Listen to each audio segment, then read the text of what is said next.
ಮಹಿಮಾನಂ ತದರ್ಥಕೃತ ದಿಗ್ವಿಜಯ ಪ್ರಕಾರಂ. ಪಾಂಡವ ಕೌರವರ ವಂಶ ಉತ್ಪತ್ತಿಯಾಗುವುದಕ್ಕೆ ಮುಂಚೆಯೇನೆ ವೇದವ್ಯಾಸದೇವರು ಮಹಾಭಾರತದಲ್ಲಿ ಇಡೀ ಚರಿತ್ರೆಯನ್ನು ನಿರ್ಮಾಣ ಮಾಡಿಕೊಟ್ಟುಬಿಟ್ರು. ಇಂತಹ ವಂಶದಲ್ಲಿ ಪಾಂಡವರು ಹೀಗೆ ಬರ್ತಾರೆ, ಕೌರವ ವಂಶದಲ್ಲಿ ಪಾಂಡವ ಮತ್ತು ಕೌರವ ಅಂತಕ್ಕಂಥ ಸಂತತಿ ಯಾವ ರೀತಿಯಲ್ಲಿ ಬೆಳೀತಕ್ಕಂತಹದ್ದಾಗತ್ತೆ, ರಾಜಸೂಯ ಯಾಗವನ್ನು ಯಾವ ರೀತಿಯಲ್ಲಿ ಪಾಂಡವರು ವೈಭವದಿಂದ ಮಾಡ್ತಾರೆ, ದಿಗ್ವಿಜಯವನ್ನು ಹೇಗೆ ಮಾಡ್ಕೊಂಡು ಬರ್ತಾರೆ, ಅನೇಕವಾದ ಒಂದು ಜರಾಸಂಧಾದಿ ವಧವನ್ನ ಭೀಮಸೇನ ದೇವರು ಯಾವ ರೀತಿಯಲ್ಲಿ ಮಾಡ್ತಾರೆ, ಮುಂದೆ ಕುರುಕ್ಷೇತ್ರದಲ್ಲಿ ಅಕ್ಷೋಹಿಣಿ ಸೈನ್ಯ ಅಂತಕ್ಕಂಥದ್ದು ಎಷ್ಟು ಲಕ್ಷಾತ್ಮಕವಾಗಿರ್ತಕ್ಕಂಥದ್ದು, ಅಲ್ಲಿ ಆನೆಗಳು ಎಷ್ಟಿದೆ, ಕುದುರೆಗಳು ಎಷ್ಟಿದೆ, ಆ ಸೈನಿಕರು ಮಾತಾಡ್ತಕ್ಕಂತಹ ಒಂದು ಉಕ್ತಿ ಪ್ರತ್ಯುಕ್ತಿಗಳನ್ನು ಕೂಡ ಏನಿನ್ನು ಆ ಮನುಷ್ಯ ಹುಟ್ಟೇ ಇಲ್ಲ, ಸೈನಿಕರು ಇನ್ನೂ ಉತ್ಪತ್ತಿಯೇ ಆಗಿಲ್ಲ.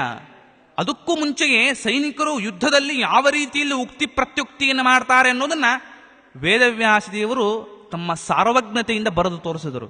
ಆದ್ದರಿಂದ ಕೋಹ್ಯನ್ಯ ಪುಂಡರೀಕಾಕ್ಷಾತ್